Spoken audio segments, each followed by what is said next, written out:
They say all men are created equal. Shot!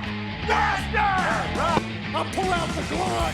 Full of suffering succotash, son.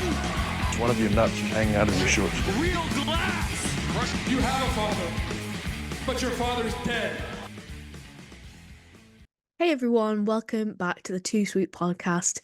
And this week, it's just me, Lucy. Sadly, Estelle is ill at the moment, so that's why she's not with me on this episode. Sending all the healing vibes to you, Estelle. Hope you get better soon. We miss you.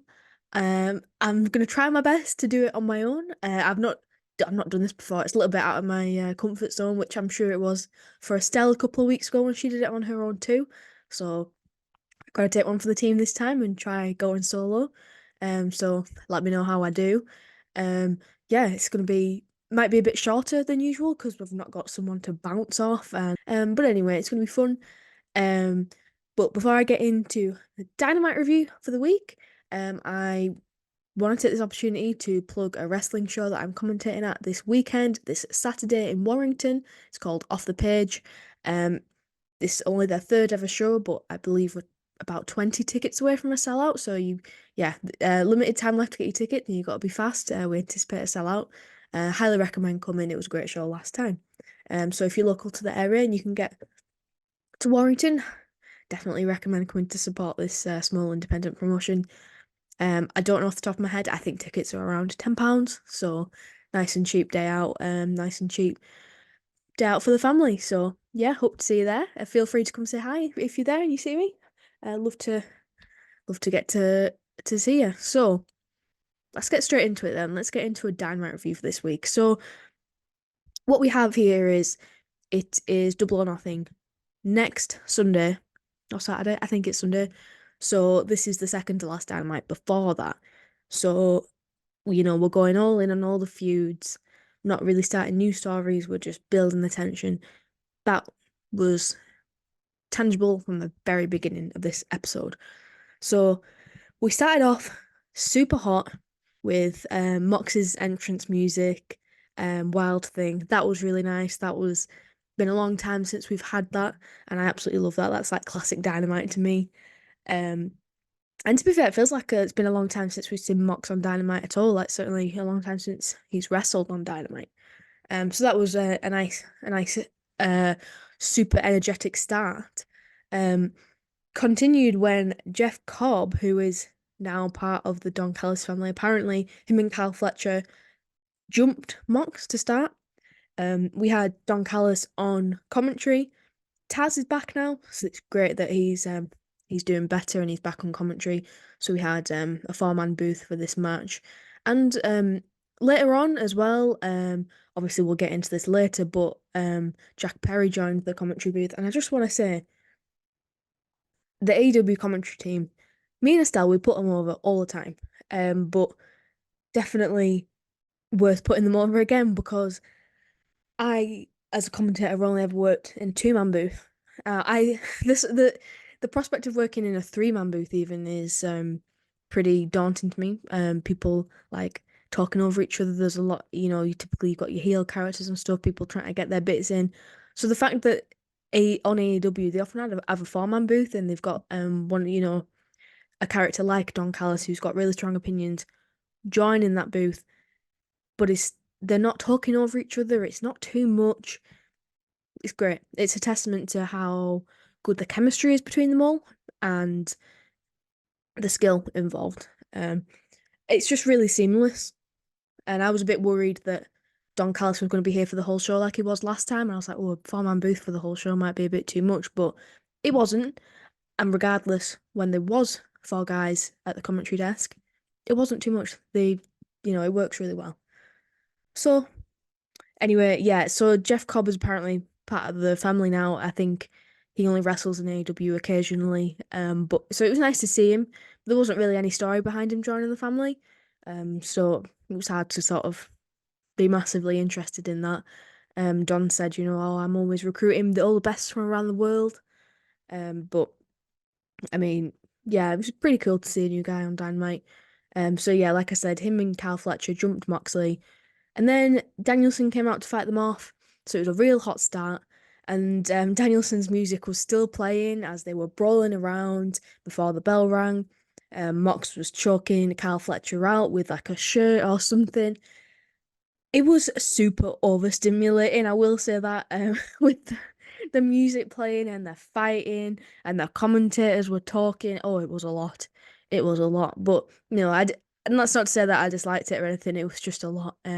But yeah, pretty cool call back to that time when Mox's music kept on playing. I think it was Stadium Stampede when yeah, the music just wouldn't stop. Danielson's music was cool for that too.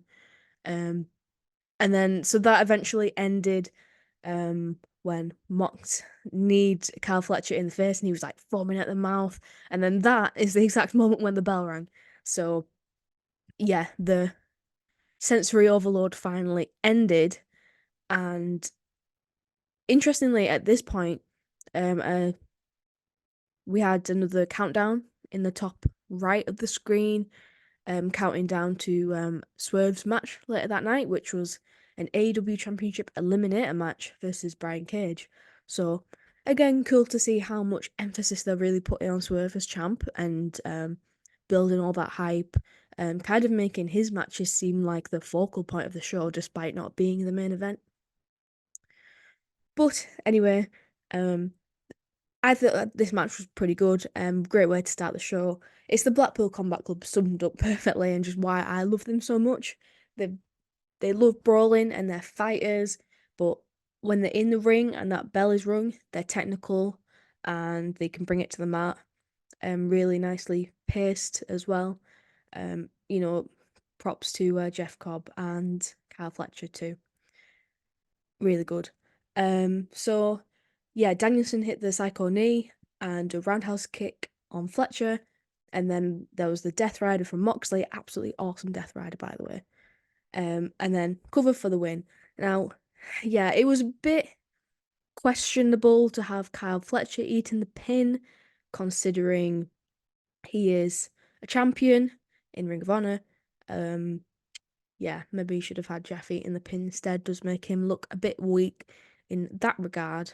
But, regardless, it was a good match.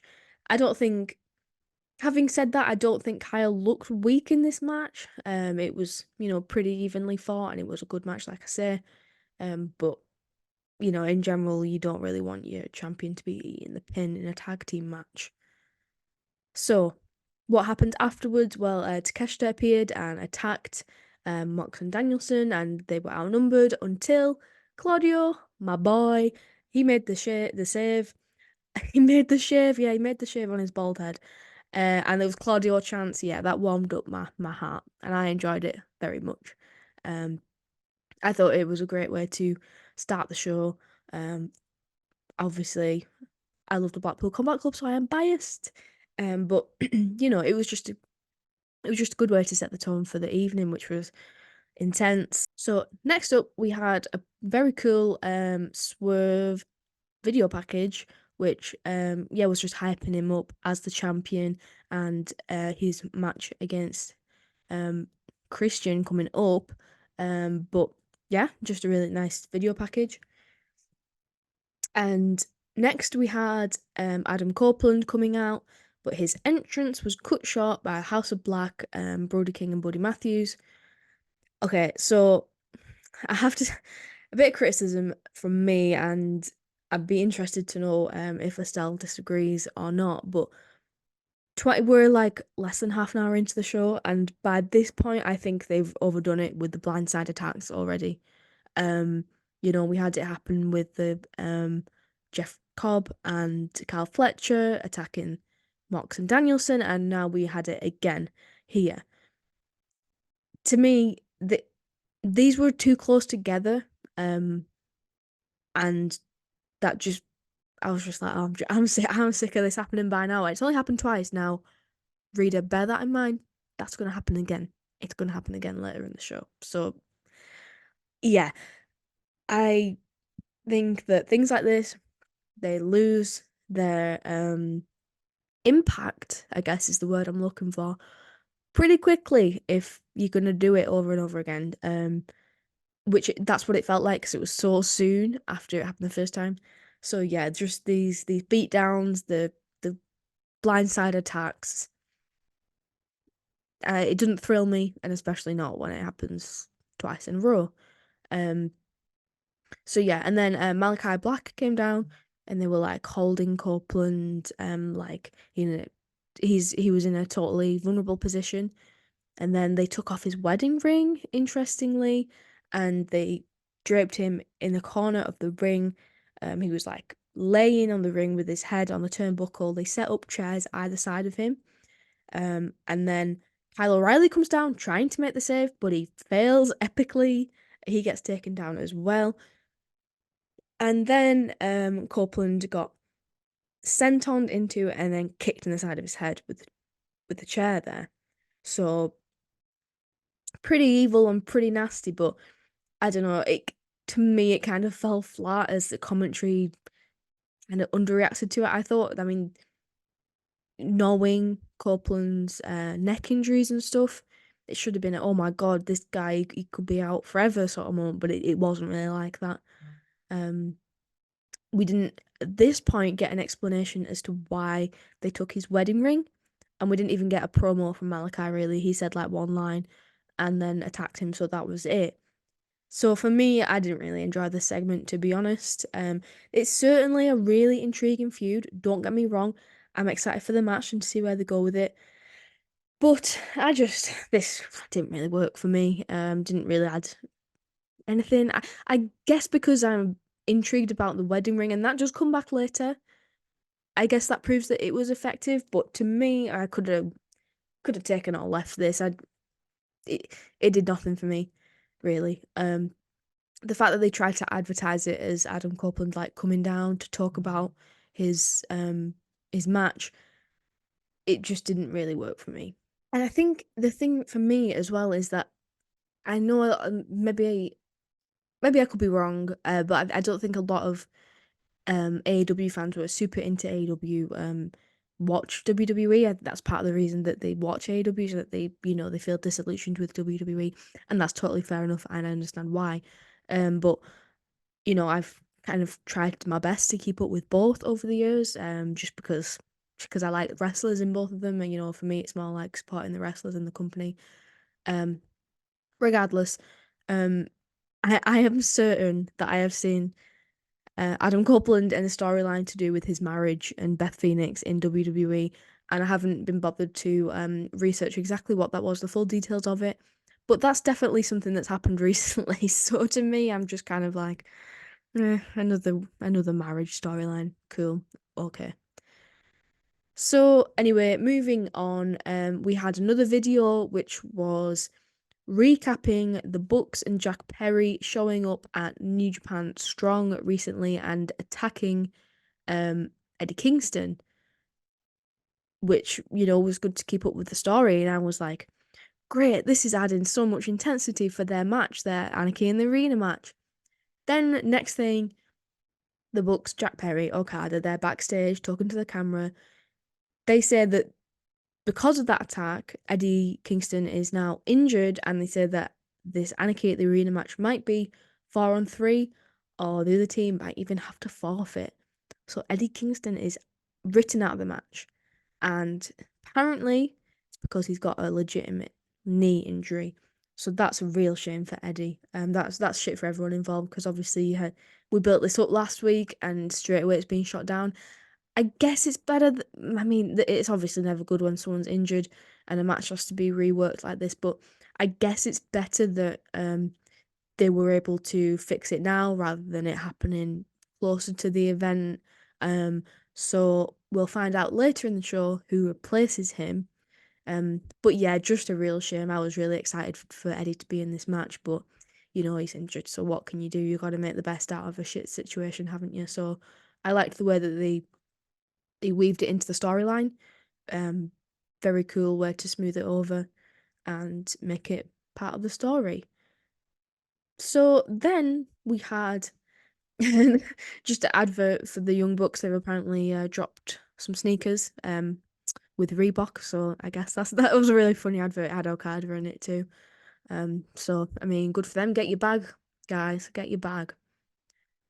And then we went straight to a FTR interview, and they said they've already got a fourth member. So, like I said, we'll find out who that is later in the show, and the seeds for that were planted here. So, next up, we had we still had the Bucks. They weren't off our screen for very long. It was them versus Matt Sydal and Christopher Daniels, because we saw Daniels have like an altercation with them last week backstage, and Jack Perry was on commentary, which I mentioned earlier. I do want to touch on this. He's never been the most charismatic or funny guy, has he? But turning heel really has been the making of him. The Punk situation is just, it's brought out the best in him, the best work that we've seen from him. He didn't blow my socks off on commentary as a heel commentator. Some people are just naturally very funny and very good. Wrestlers, when they get behind the desk, and so you're like, bloody hell, you should be on commentary all the time. Don Callis is naturally very entertaining. Jack Perry was fine. He was fine, just your typical heel on commentary, really.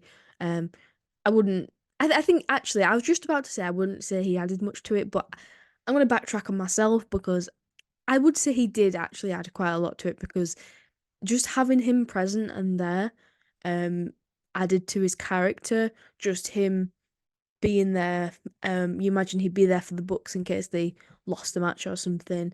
Him just constantly saying, oh, they deserve respect, they're the best tag team of all time, etc., etc. So I think that having him there was a good choice. Like I say, he's not the most charismatic, but he did what he needed to do.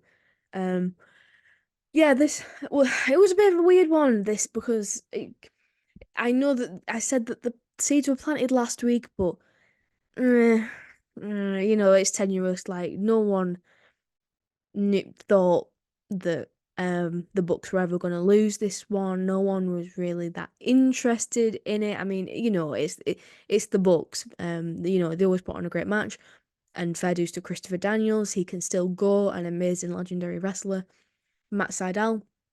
Me and Estelle have talked about him before. He's one of the best high flyers going, and he's constantly booked so shit and inconsistently, and he's never got that push that he really does deserve. So it was a fine match. There was a moment where the Bucks clearly didn't really tag each other, but the ref said that they did, and the crowd were reacting like, "What? They didn't tag." And it wasn't like a heel thing; it was genuinely a mistake. And commentary sort of picked up on it, and that was very awkward and weird. Yeah. So the finish was a TK driver to Christopher Daniels. No pop really for the finish, because I think everyone saw it coming. The most interesting thing came after the match. So the Bucks got on the mic. They said that they're trying to clear the backstage of toxicity, and were like, Daniels, you're not helping. So sorry, it's the end of the road. You're fired. They said that he'll have a severance package and will be of 30 days. 30 days severance package, and will be escorted out of the arena immediately. So again, it's just the Bucks totally abusing their power. Something that it's totally believable, totally in their character to get rid of someone who is a legend of the business.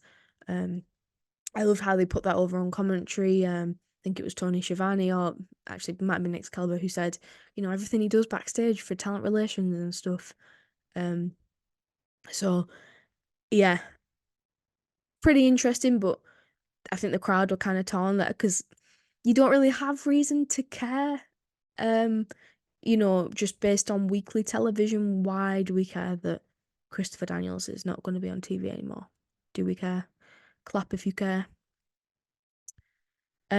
But yeah, so it totally fit their characters. It was an asshole thing to do. Did it land fully? I'm not sure. And also Jack Perry then poured woo energy all over Tony Schiavone. Just assholes being assholes in general, really. And that was pretty hard to them being so cruel to good people who don't deserve it was quite hard to watch. But like, in a good way, I want to say, just because you want to see them get their comeuppance.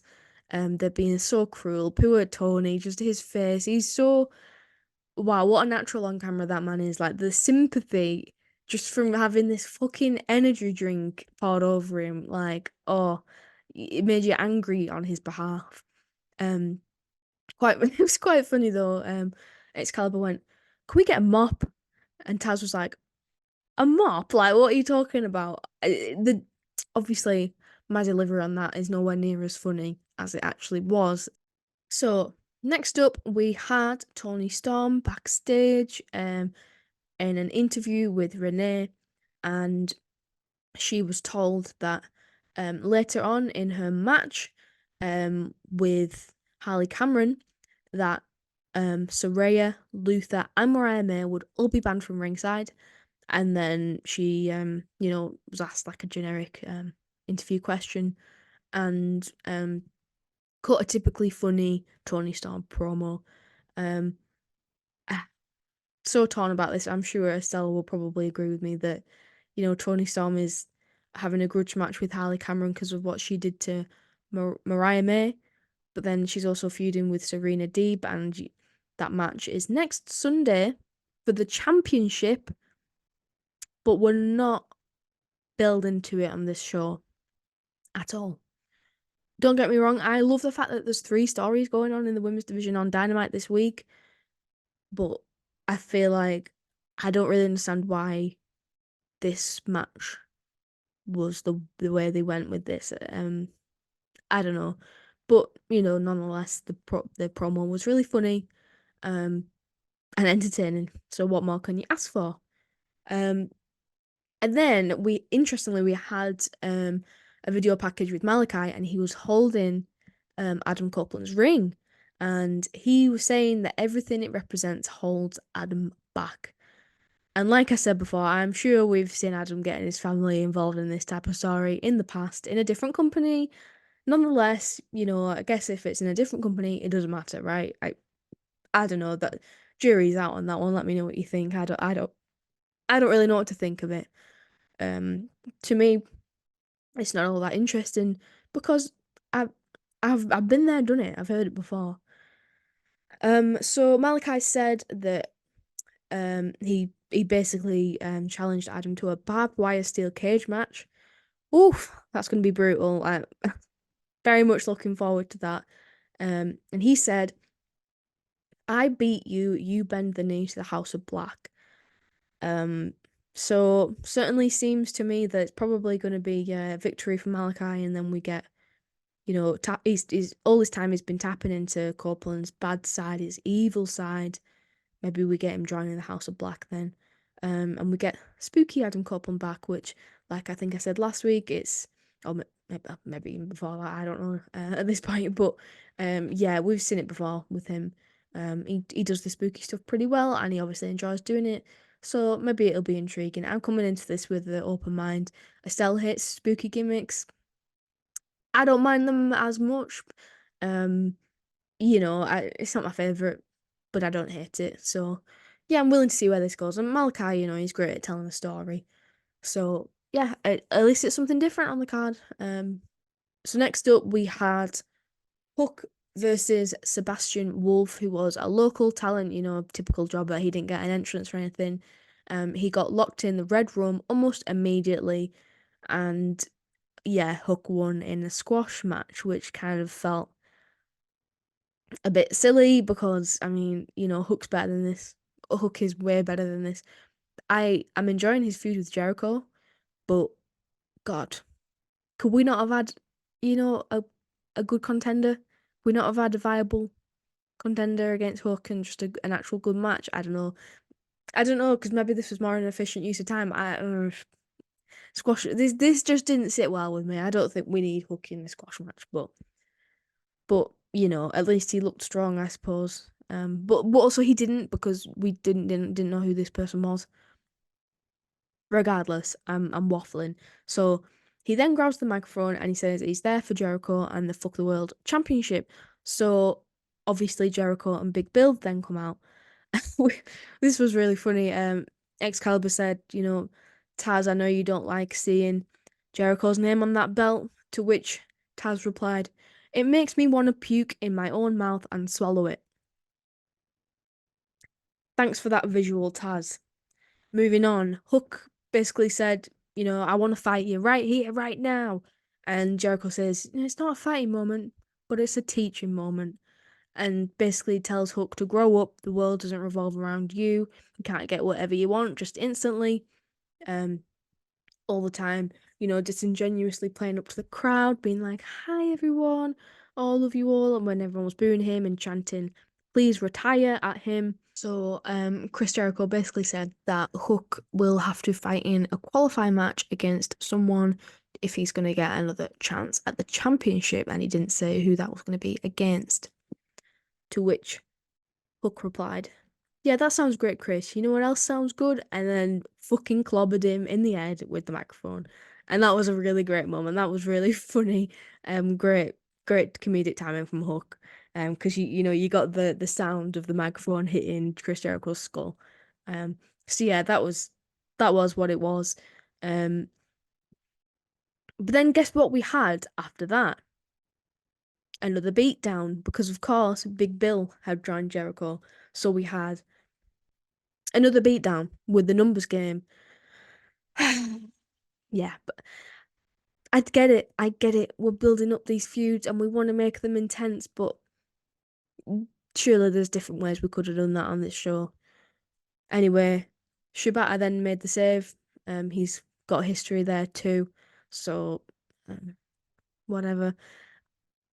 I like this feud because Jericho is a really despicable heel and he's playing it really well.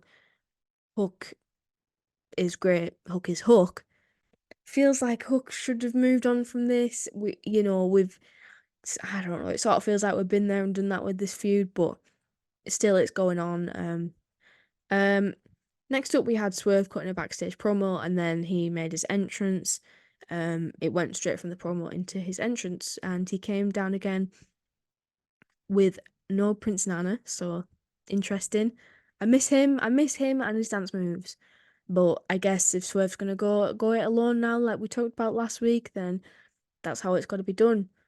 So yeah, in his promo, he said that Brian Cage is the final nail in the coffin of the Mogul Embassy, who obviously last week we saw turning on Swerve. So I was really excited to see this match. Brian Cage for an absolutely fucking massive guy is a brilliant wrestler. I remember him in Lucha Underground. Really enjoyed his stuff there, and Swerve stuff there too as Killshot. So these two, I think they knew each other really well. That came across. They had great chemistry. I love the clash of styles. When like I said, you've got an absolutely huge guy in Brian Cage. So you had Swerve working his arm to try and combat that and try and keep him down. It was effective to an extent, and he kept on working that throughout the match. So great psychology there. Yeah, and like I said, the clash of styles. So you had Brian Cage with the strength, and then Swerve more with like the speed and the smarts. One point, Brian Cage went for a power bomb, and Swerve reversed it into a stomp. That was really cool. And then after that, he snapped Cage's arm. Like I said, he was working that throughout the match. Yeah, and Swerve was really over throughout the whole match. I believe he's from Washington, and the show was in Washington this week. So that was great to see. And as well, I Swerve is incredibly strong and powerful, and he showed that in this match. He deadlift suplexed Brian Cage, and that was a great moment. Like really showed off his strength with that. And yeah, Swerve hit the house call for the win, and yeah, he then went to grab a steel chair to attack Cage afterwards, revenge that everything that happened last week. Um, I quite enjoy this because it's kind of showing, Swerve is face now, and he's a champion, but he's still kind of the same guy. He's got strong feelings, he's violent, and he wants to attack people who do him wrong. And why shouldn't he? Interesting about this being like a championship eliminator match. I don't really get it. I don't get the point. I don't get why that would entice me. to watch the match more than if it was just these two going one-on-one. I don't get what it means. I don't know. It does nothing for me. I feel like it didn't really need that tag on it. So Swerve was attacking Cage with the chair, and then Christian Cage came down. And his music was playing, and he came down very slowly, so that distracted Swerve, so that Nick Wayne could sneak up from behind him and hit him with a low blow. And then Killswitch, of course, came in, and they started to beat down on him. Yeah, even more beating down. And with the numbers game, so by this point, I'm like, God, I was sick of it. Less than half an hour in, and by this point, we're really milking it. Don't know, maybe I'm the only one who thinks. Let me know what you think in the comments, because maybe I'm the only one. I need to know if I'm insane or not. But like, nonetheless, yes, I'm sick of seeing beatdowns, but this was the one of the better ones of the night. Yeah, we had Christian. He had a Swerve family photo in the ring. Yeah, a Strickland family photo with I think his wife and his kids were on the photo. And Swerve got smacked in the head with it, as you do, and it smashed everywhere. Wonder if it was real glass. Hope not. It certainly looked like it was, because Swerve was absolutely pissing blood. I mean, it was like literally like a piss stream coming out of just above his eye. Oh my God, that was gnarly, absolutely gnarly. And then Christian had the photo, like the print, shoved it in his face and smeared his blood all over it. I mean, fucking hell, absolutely disgusting, but beautiful at the same time, like absolutely intense. And but it's like a car crash. You don't want to look, but you can't look away. Yeah, and he vowed to take the championship. So I have to say this was a really strong segment. Great match. And yes, I complained about the beatdowns, but really, really great stuff from Christian. I mean, what an amazing heel. Absolutely textbook heel. And yeah, Swerve bleeding again. Can't complain. So after this, we had a Hook promo. And then basically in this interview, Hook said that he don't care about the odds, and he will fight anyone to get his hands on Jericho. And Shibata was like, "Hey, I want to fight Jericho too." And Hook was like, "Sure, I'll face you, and if you go on to face Jericho, that's fine by me." And then Samoa Joe turned up and basically said that it said that if Hook stopped playing himself, it might actually be dangerous. And Hook said he'll even fight Joe if he has to, and was getting pretty angry at Joe. A nice hark back to their match that they had a couple of months ago. And then a very funny moment when Shibata got out his text to voice on his phone, and he said Samoa Joe is too big to wear florals. Which was just really funny, and you could see that Renee was trying not to laugh. So yeah, hopefully we might see Samoa Joe rescuing Hook from this feud. I know I am enjoying the feud, but I want to see Hook move on to something else. It seems like it's being dragged on a bit now. Yeah, next up we had a women's match, Toni Storm versus Harley Cameron, which we had built up to earlier. Still, there wasn't really any hype for this match because it hasn't had the chance to build up really.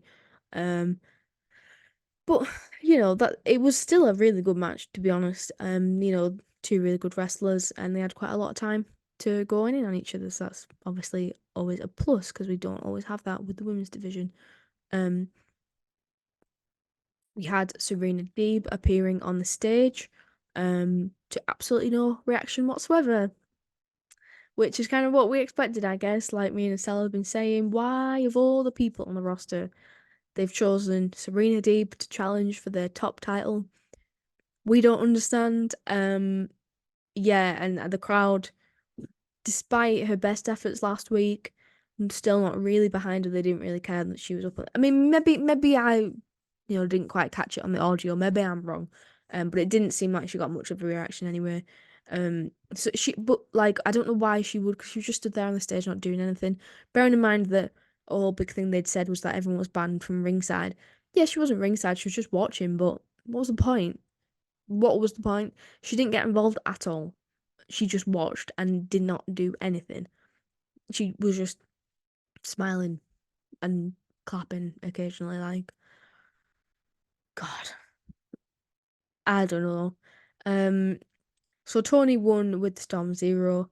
Like I said, pretty good match, nothing remarkable though. Again, and again though, it's another champion wrestling on this episode in a non-title defense. I'm not one of these people who thinks that the title needs to be defended all the time and like the champion should be defending it all the time for it to have prestige or whatever. Nor do I think that you need to protect the champion and not have them wrestling week on week. But I don't know, it's just a lot, wasn't it? Just a lot of non-stakes in one episode. And again, it just done absolutely nothing to make me care about Serena. It's done absolutely nothing to further that feud with Tony, and it didn't really do anything for Mariah May either because she was banned from ringside. Why was she banned from ringside? Like, I feel like this would have been way more interesting if people were allowed on ringside. We could continue the story a bit more. I don't know, but then I might be complaining that there was too many shenanigans that took away focus from the women's wrestling. I don't know. This was a pretty unremarkable segment, to be honest. So next up, we had Roderick Strong and Co. Having a word backstage with Ospreay. So yeah, the Undisputed Kingdom were just kind of stood there as Ospreay berated them, called them all bellends. And it was quite funny because they obviously didn't know what a bellend was. They were like, bellend? And that will probably be censored and not allowed, not be allowed in the UK before watershed times because it's a swear word, but US people don't know what it means apparently. So that was pretty funny to me. Ospreay said that Roderick's always looked down on him, and to which Roderick Strong replied, basically not in these exact words, but saying that it's because Ospreay is an idiot and a child. So properly patronizing him, which I thought was a really good segment actually. I liked both of their promos. It was intense. It did what it needed to do to further the feud and make me excited to see them wrestle. And not a beatdown. So goes to show you don't need a bloody beatdown every 2 minutes, do you? Then we had Renee Paquette in the ring, and it was time for the TBS Championship match contract signing for Double or Nothing between Willow Nightingale and Mercedes Monet. So, yeah, we had Monet down first, and then Willow, but Willow was the first person to sign the contract, and obviously she cut a promo because that's how contract signings in wrestling work. So she cut a brilliant promo, to be honest. I mean, every week Willow is winning me over even more. She's really good on the mic. She's brilliant at justifying why she cares so much about the championship and making it feel really important. I'm not gonna lie, that championship feels more important than the fucking AEW Women's Championship at the moment. Just the amount of focus that's on it. And yes, Mercedes Monet is a really big star. So I guess it's kind of to be expected, but gosh, wouldn't you want that attention on your main title and not the TBS championship? I don't know. It's a good thing that the TBS championship is being elevated like this. But I do wonder if that attention would be better focused on the other championship. But nonetheless, like I say, Willow cut a great promo. About what the title means to her. As she said, it's got a 50-year history on this channel with wrestling, and why she's worked so hard to get the championship and keep it. She was basically so over. The crowd were really into it. And then obviously it was Mercedes' turn to talk, and she was definitely leading into her heel side. I would love to see her go full heel. I've said this many times, but I actually like the way she's sort of teasing it and dipping her toes in it and making it a bit more subtle. And people were booing her. There definitely was louder boos and cheers, I think, for her this time. So she said something along the lines of, in 2015, I was breaking glass ceilings while you were still in training, Willow, and said, I am the greatest of all time. Which she was so cocky. She was so cocky, and it worked really well. Because it built more sympathy for Willow. Having said that, Willow then said, the last time we wrestled, I walked away champion and you didn't walk away at all. What a cold line. I mean, come on. That's stunning. I love it. Maybe a bit of a heelish thing to say, but it was badass. And people cheered. People fucking cheered. So she's right. She's right. You can't dispute that. And I mean, yeah, like I say, Willow cuts an amazing promo. I love this. And then Mercedes tried to attack her first, but then Willow got the upper hand and powerbombed Mercedes through the table. Oh, I forgot how good Mercedes is at selling. I mean, she crumpled. That was an awesome moment. Overall, this was a really good segment. I am so excited for this match. I can't wait to see what they're gonna do together. I know me and Estelle have criticised the fact that they've been sort of dragging it out, but considering Mercedes being injured and stuff, I think they've built it up to a really hot level where I'm excited to see them wrestle, and I'm excited to see who's going to come out on top. I think it's it seems pretty obvious. I think that Mercedes is going to win just because of all the hype behind her and the star power that her name holds. I don't Well, I do want that to happen, but I'd be sad for Willow to see that happen because she's been brilliant as champ. But I think especially with Mercedes being laid out at the end of this segment, normally doesn't really bode well for the person who's done the laying out. But yeah, like I said, this feud has been not like the most amazing, gonna blow you out the water sort of feud, but this segment was absolutely spot on, and I can't really fault it. I enjoyed it very much. It was finally time for the main event, which was Kazuchika Okada versus Dax Harwood for the Continental Championship. As just before Dax was going to come out, Renee was stood by the stage, as we've seen in the last couple of weeks, saying that she'd interviewed Dax, and he said things that she can't repeat on national television.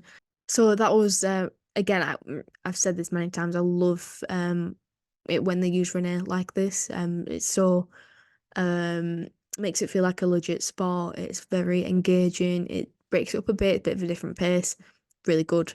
And then yeah, Dax came down to the ring and we had this match kicking off. So these are two brilliant wrestlers that we all know how good they are in the ring. I guess we don't often see FTR wrestling singles, so it was interesting in that regard. But it was nice to see him have this opportunity in a singles match. I think for that reason, it wasn't the smoothest and best match in the world, but it was still really good and a great main event. I mean, what awesome stakes. And it's just great to see Okada in matches like this against opponents that we maybe never thought we'd see him against. Yeah, so it was pretty back and forth between them. And we sort of had Dax working like his back of his head and his neck. And there was one point where he was trying to beat the referee's count to get back inside the ring, and he was kind of like crawling up the stairs on the apron, and it was like he slipped off, obviously clearly deliberately to make it more tense as he was trying to beat the 10 count. But God, he did a really good job of making it look accidental, and it looked absolutely gnarly. He took a nasty back bump on the floor. You could really hear his head and his neck snap on the floor. And then back inside the ring, he just beat the 10 count, by the way. Like, only just. So that was really cool. Yeah, he took another nasty back bump back inside the ring off an Okada dropkick.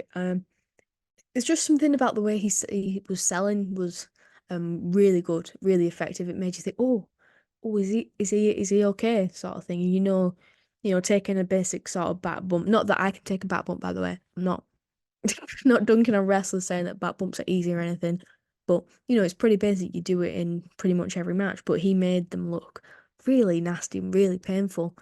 So props to Howard for that.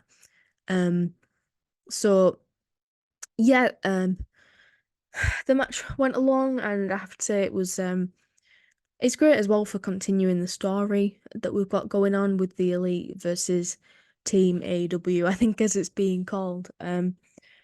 So there was plenty of tension, and I think most people did think that Okada was going to win, but there was moments where it definitely felt like it could have gone either way, and Dax was looking very strong. Dax was going for a diving headbutt at one point. This was a bit of a weird moment. He was clearly too far away and was clearly going to miss anyway. Like, he clearly wasn't going to reach him. And then Okada moved and he went for the Rainmaker then. That got reversed. And then Dax went to lock in the sharpshooter. But then Okada easily escaped. But what I really liked about this was that Okada was clearly shaken up by that. He was like, shit, I nearly lost then, because we know how dangerous the sharpshooter is. And, Dax was quick thinking, despite all the damage that he took. So Okada then did the typical heel thing of, fuck this, I'm going. He went and got his belt, looked like he was leaving, and then Dax forced him back in the ring. But because Okada had his belt, that ended up inside the ring and the referee had to get rid of it. As he was doing that, Dax was getting back inside and Okada could kick the ropes, low blowing him because the referee was distracted, and then Rainmaker for the win. So, yeah, Okada win, not clean, just as much as you would expect, really, with the Elite being who they are at the moment, with just being absolute shithead heels. So, but that didn't take away from a pretty decent match, and obviously Dax Harwood didn't come out looking weak or anything like that, and neither did Okada, obviously, for sort of cheating. He didn't like cheat and then get the win. He cheated to get the upper hand and then hit his finisher to win. So in that sense, he didn't look weak either for that. And then guess what we had? Another beatdown. Yeah, that's right. The Elite came down, and they started beating up Dax. But then this was the point where we found out who was going to be replacing Eddie Kingston, and it was, drumroll please, can you believe it? Darby Allin. Darby Allin's music hit. He got a really big pop. I think commentary mentioned he's not far from his hometown here. Massive pop. He was wearing a daft pink fluffy jacket, and yeah, so he evidently was the person replacing Eddie Kingston, who is injured and was taken out of the Anarchy in the Arena match, as I touched on earlier. So yeah, we've talked about Darby Allin on this podcast. I'm not his biggest fan. I can't be asked. I just can't be asked. I mean, I guess good job they found someone to replace Eddie, someone who, AEW OG, and he's got the hype behind him. Evidently, people really like him, so that it didn't fall as flat or as disappointing that Eddie's not in the match. And fair enough that they did it so quick. The turnaround time was so quick on that, and it's always difficult, like I mentioned earlier, to deal with a unforeseen situation like that. But I don't. I'm interested to see where they go with it. I want to know the story. Why does Darby want to join the team? Presumably just because he hates the Elite. Yeah, it makes sense. But tell me, just lay that out, make it clear, give me reason to be intrigued of him being in this match. I mean, him and Bryan Danielson and FTR in a team is going to be fucking interesting, isn't it? Because we've got like three of the most fewer wrestlers. I think I said this similar thing about Eddie Kingston, but it's even more so to an extent with Darby Allin. I mean, this man, is he a wrestler or is he just a stunt artist? You know what I mean? And I'm not trying. That might sound really cruel. I'm not trying to dunk on him in that sense. I'm not saying that's a bad thing. I'm not saying that he's not a wrestler, not a good wrestler, but yeah, I'm just by comparison to those other three wrestlers, yeah, he's insane.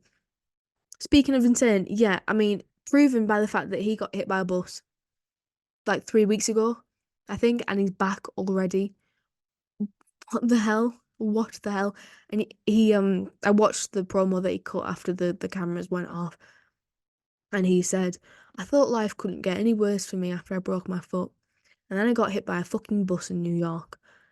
And yeah, that sums it up. And he said, I'm still limping, I'm not 100%, but I'm here. And I was like, you're not 100%, then why the fuck have you been cleared to wrestle? Why? I do not understand. Um, Obviously he must be fine, otherwise they wouldn't have cleared him. But maybe he's just a person who be like, yeah, fuck you, I'm still doing it anyway. I like to think that the AEW doctors wouldn't let him if that was the case. But fuck knows. I wouldn't put it past him. So I it's gonna be interesting. I'm sure he's gonna do something fucking mental in that match. And I've said this before, I don't really like him all that much, but seeing him do mental shit is quite entertaining. It's quite entertaining to watch him just absolutely destroy himself. But at the same time, I don't want him to have a career-ending or even life-threatening injury. So I hope he doesn't do anything too insane. I'm gonna need Brian Danielson to talk some sense into him, please, Brian. And yeah, that was Dynamite. So they ended on that high note, which was pretty good. You had the crowd, like I said, that was probably the biggest pop of the night. So it was great to end on that sort of high note and get some anticipation for Double or Nothing. How would I rate the show overall? I think I've been pretty critical of it. And to be fair, it's quite funny actually. I put it on. I just got back from work, and about 10 minutes I had a nap. Just like fell asleep. I paused it, and then I woke up, and I was so grumpy. Like sometimes you wake up from a nap like a toddler, just vying for blood because you've just woke up and you moody. Oh my God. So maybe I was super critical in my notes because of that. Um, I have to say it wasn't a perfect episode of Dynamite. It wasn't my favorite. It wasn't fucking terrible though. At the same time, there was plenty of good wrestling.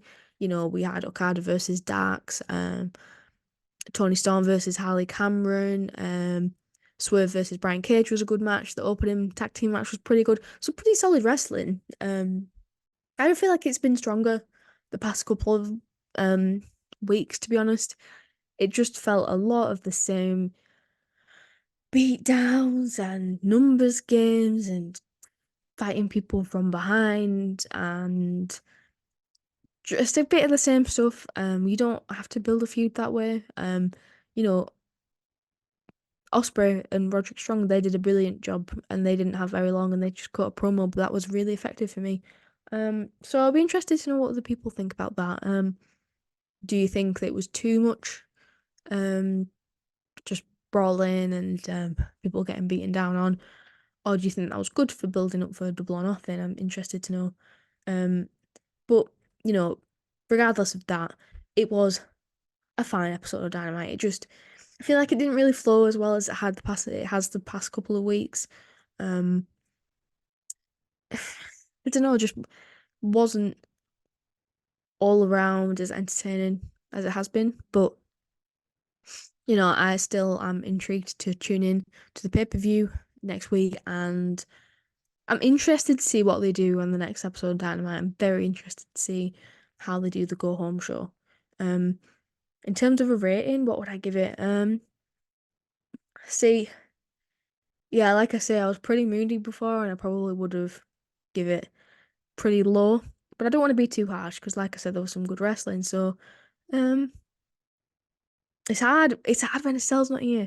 Me and Estelle would both struggle from being indecisive. It's star signs and stuff. Anyway, I'd probably give it a 6.5. Is that harsh? Is that too harsh? Yeah, I'm gonna go with that. I didn't love it. I didn't hate it, but I didn't love it. And I think it would have benefited from, some more wrestling, some more promos, and a little less beatdowns. So yeah, that's where I'm at with it. Please let me know what you thought in the comments. Very interested. I think this might be a bit of a divisive episode of Dynamite. So yeah, let me know. So please, if you can, rate us on Spotify if you're listening on Spotify. If you're watching on YouTube, subscribe, like, leave a comment. Everything that you can do helps us to get in that algorithm, which is so important for growing our podcast. And if you've got any feedback, got any ideas, got any questions, please leave them in the comments. Let us know. We love hearing from our audience. So yeah, thank you for all your support. Thank you for listening, and see you next week, hopefully with Estelle again next week. Bye. I must bid you adieu, goodbye, and good night, bye. I wish you died in the womb.